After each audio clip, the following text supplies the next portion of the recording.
Welcome back, brothers and sisters, and shalom.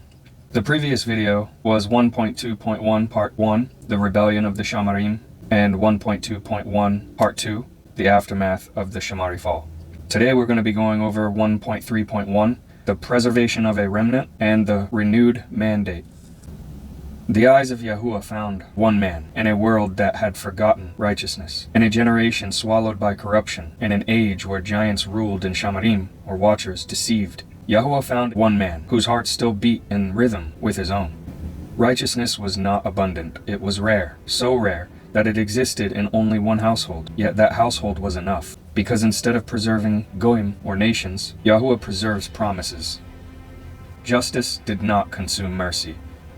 After the Shamarim fell, after their offspring were destroyed, after the flood waters swept across the world drowning in violence and corruption, it would have been just, perfectly just, for Yahuwah to erase humanity entirely. The Arats had become poisoned. The thoughts of men were twisted. Bloodshed had touched every corner of creation. The image of Yahuwah, once pure in Adam, had become marred across generations. Yet justice was not the only force moving in the heart of the Most High Aluah.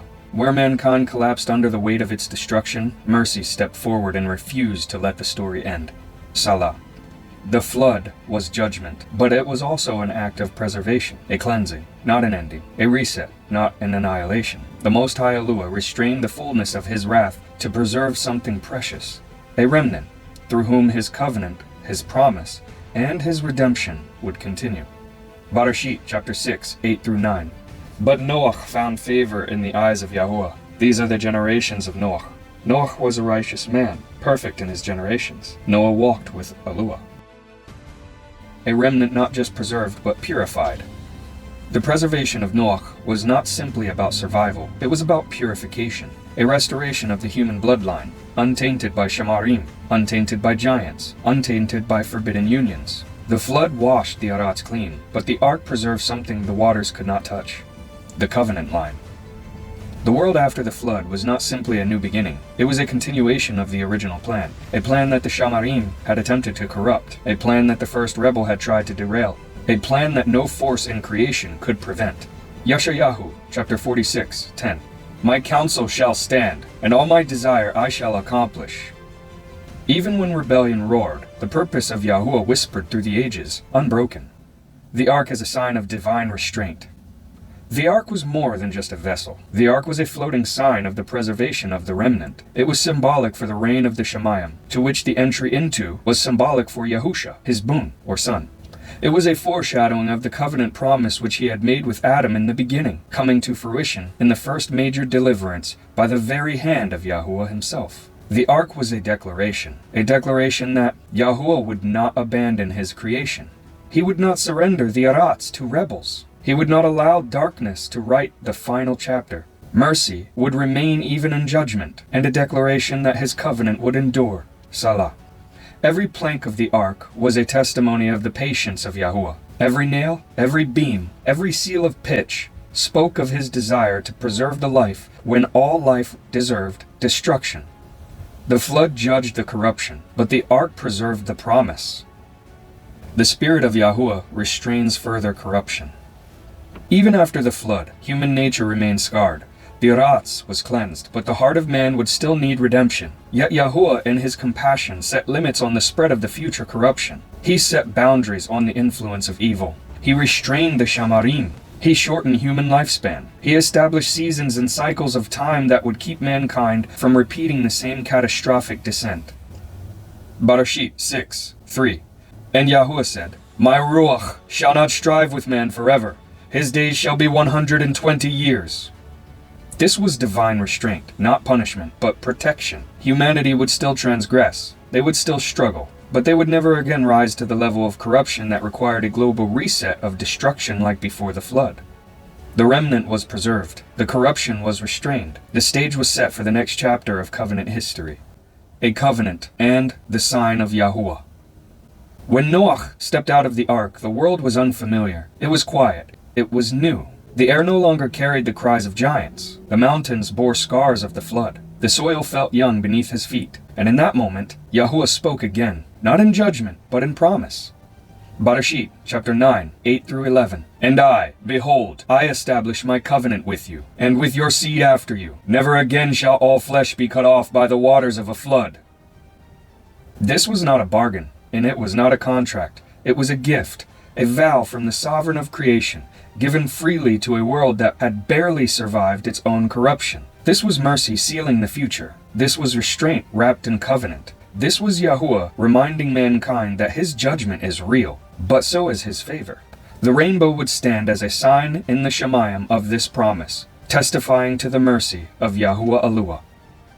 The renewed mandate of mankind after the flood. A world renewed but not restored to Adan or Eden. When the waters of the flood receded, the Arats that emerged was fundamentally altered. The landscape had changed. Mountain ranges reshaped, river systems redirected, coastlines shifted. Geological upheaval left its mark on every continent.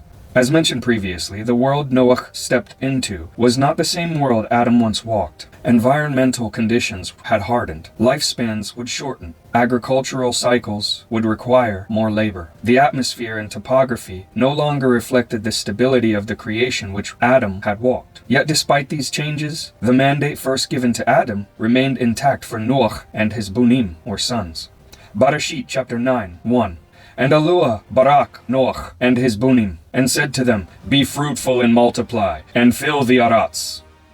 Though the Arats was new, the calling was ancient. Though destruction had swept across creation, the mandate still stood. Yahuwah had not altered his intention for mankind, only the conditions in which they would fulfill the mandate. The stage was set for human expansion, but unlike before the flood, mankind would not expand outward in innocence. They would expand into a world already shaped by rebellion, and into histories that would quickly diverge. The first words Yahuwah spoke to Noah were of commission. It was the same mandate given to Adam at the dawn of creation. The fall did not erase it, the rebellion of the Shamarim did not cancel it, and the flood did not dissolve it. Yahuwah renewed it. Humanity was still meant to steward the Arats, to cultivate it, to build families and goyim, or nations, and to reflect the image of their creator. Yahuwah didn't erase his mandate. He didn't revoke his commission. He didn't break promise. His dabar, or word, never returns void. Yahuwah never erased or created a new covenant. He restored the original. The mandate reaffirmed through Noah. It was not a new covenant, nor was Noah a new Adam, but Noah carried Adam's mandate forward. Yahuwah did not change his original intention for mankind. He reaffirmed it. He spoke it again. He bound it into covenant. He anchored it into the story of redemption, a story that would continue beyond Noah, beyond his bunim, beyond the goyim, and into the future where Mashiach himself would fulfill and restore all things. The flood was a judgment, but it was also a doorway, a bridge between what was and what would be. Humanity walked through that doorway, carrying the same purpose that they were created for, to be the image of Aluah in the world, and to rule the Arats under his authority. Humanity as an image bearer in a post-flood world. Men were still image bearers, even after destruction, even after corruption, even after judgment. Bereshit chapter 9, 6. For in the image of Aluah he made man. This declaration is profound. The image of Yahuwah was not lost in the fall. The image of Yahuwah was not erased by wickedness. The image of Yahuwah was not diminished by the Shamari influence. The image of Yahuwah was not washed away by the flood. Salah. The image remained. The calling remained. The purpose remained. The mandate remained. The original covenant remained. Even in a world that bore the scars of judgment, humanity retained dignity, responsibility, and the capacity to reflect the character of their creator, Yada Yahuwah. A covenant not based on perfection, but on promise. After humanity's failure before the flood, Yahuwah could have made his covenant conditional, hinging on righteousness, loyalty, or obedience. But he did not. He established an unconditional covenant, a promise rooted in his character, not humanity's reliability. The original covenant was recorded in Hadabar, Yahuwah's promise. 1 Adam and Chua, chapter 10, 8. But Aluah said to Adam, I have made you a promise. When that promise is fulfilled, I will bring you back into the Gan, or garden, you and your righteous descendants. The devotion of Yahuwah. 1 Adam and Chua, chapter 22, 6. Then Aluah said again to Adam, "Because you have endured fear and trembling in this land of fatigue and suffering, treading and walking about, going on this mountain, and dying from it, I will take all this on myself in order to save you." The first sacrificial altar, when Yahuwah first witnessed the repentant heart of mankind. 1 Adam and 𝐤𝐄𝐄, chapter 23, 4. Then Adam and 𝐤𝐄𝐄 took stones and placed them in the shape of an altar, and they took leaves from the trees outside the gan, with which they wiped from the face of the rock the blood they had spilled. What Adam and 𝐤𝐄𝐄 did next was both heartbreaking and beautiful. The petition for forgiveness. 1 Adam and 𝐤𝐄𝐄, chapter 23, 5 through 8. But that which dropped on the sand they took together with the dust with which it was mixed, and offered it on the altar as an offering to Aluah. Then Adam and 𝐤𝐄𝐄 stood under the altar and cried, praying to Aluah, "Forgive us our offense and our transgression, and look at us with your eye of mercy. For when we were in the gan, our yada and our hymns went up before you without ceasing. But when we came into this strange land, pure yada was no longer ours, nor righteous prayer, nor understanding hearts, nor sweet thoughts, nor wise judgment, nor long discernment, nor upright feelings. Neither was our bright nature left within us. But our body is changed from the likeness in which it was at first when we were created. Yet now look at our blood which is offered on these stones, and accept it at our hands, as if it were the yada we used to sing to you at first when we were in the gan." The first sacrifice accepted. 1 Adam and 𝐤𝐄𝐄, chapter 24, 1 through 3.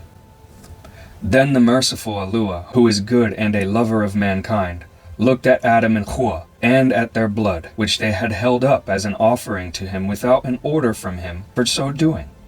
But he wondered at them and accepted their offering. And Aluah sent from his presence a bright fire that consumed their offering. He smelled the sweet savor of their offering and showed them mercy. What Yahuwah says next answers every question concerning true covenant fulfillment. The covenant promise of Yahusha. 1 Adam and 𝐤𝐄𝐄, chapter 24, 4 through 6. Then the word of Aluah came to Adam and said to him, "O Adam, as you have shed your blood, so will my bone shed his own blood when he becomes flesh of your descendants. And as you died, O Adam, so also will I die. And as you built an altar, so also will I make for you an altar of the arats. And as you offered your blood on it, so also will I offer the blood of my boon on an altar on the arats. And as you appealed for forgiveness through that blood, so also will I make his blood forgiveness of transgressions, and erase transgressions in it. And now, behold, I have accepted your offering, O Adam. But the days of the covenant in which I have bound you are not fulfilled. When they are fulfilled, then I will bring you back into the gan." Baruch atah Yahuwah. The first sacrificial altar became the ultimate sacrificial covenant which Yahuwah would establish with Adam and carry forward with the final and ultimate atoning sacrifice of his own boon, Yahusha Mashiach. Salah. That is the original covenant which was fulfilled through Mashiach. That is the great mercy of Yahuwah. Noach was the remnant. He was the one man in the whole world which Yahuwah found worthy enough to carry this original covenant promise forward. The remnant becomes the root of redemption. Before going further, we must briefly identify who is who as far as the cursed and the Barak seed which carries forward the covenant of Yahuwah. Bereshit, chapter 6, 18. And I shall establish my covenant with you, and you shall come into the ark, you and your bunim, and your wife and the wives of your bunim with you. It can be seen that Noach is the remnant covenant recipient, but which of the sons of Noach carry the covenant after him? Bereshit, chapter 9, 18. And the bunim of Noach who went out of the ark were Sham, Cham, and Japheth. And Cham was the Ab, or father, of Canaan. Bereshit, chapter 9, 22. And Cham, the Ab, or father, of Canaan, saw the nakedness of his Ab, and told his two brothers outside. Bereshit, chapter 9, 24 through 27.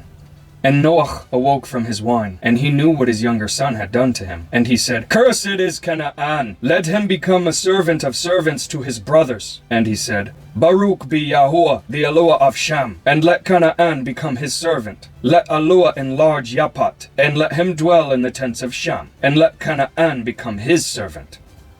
According to Hadabar, from the world before the flood, from the corruption of the Shamarim, from the devastation of the divine judgment, and the restoration of the original covenant made with Adam, the remnant was Noah, and so the covenant passed to the line of Shem. The ancestral lineage of Shem became the covenant remnant. There will be more details on this in later sections. Through this remnant would come the patriarchs, the covenant with Abraham, the Goy nation of Yasharal, the line of Daud or David, the Nabiam or prophets, and ultimately Yahusha himself. Salah. Nothing the Shamarim did could prevent the arrival of the Mashiach. Nothing the first rebel attempted could overthrow the plan of redemption. Nothing in Shemayim or on the Arats could silence the covenant promise. Salah. Because Yahuwah does not protect people. He protects purpose. He preserves destiny. And he upholds his dabar. The aftermath becomes the foundation. In the ashes of judgment, in the quiet after the storm, in the fragile beginnings of a new world, the truth stood unshaken. A remnant is enough for Yahuwah to rebuild creation. A remnant is enough to continue his covenant. A remnant is enough to bring forth the Mashiach. The Shamarim had fallen. The world had been cleansed. It had been immersed. Humanity had been preserved. And the story of redemption was gaining momentum. A new chapter in an ancient purpose.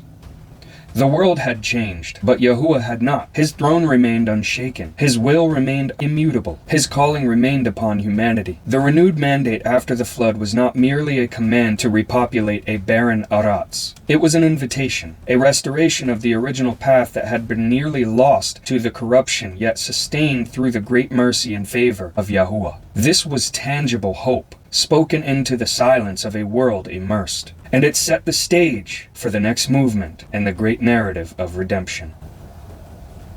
This concludes section 1.3.1, the preservation of a remnant and the renewed mandate, and continues into section 1.3.2, the first human migrations.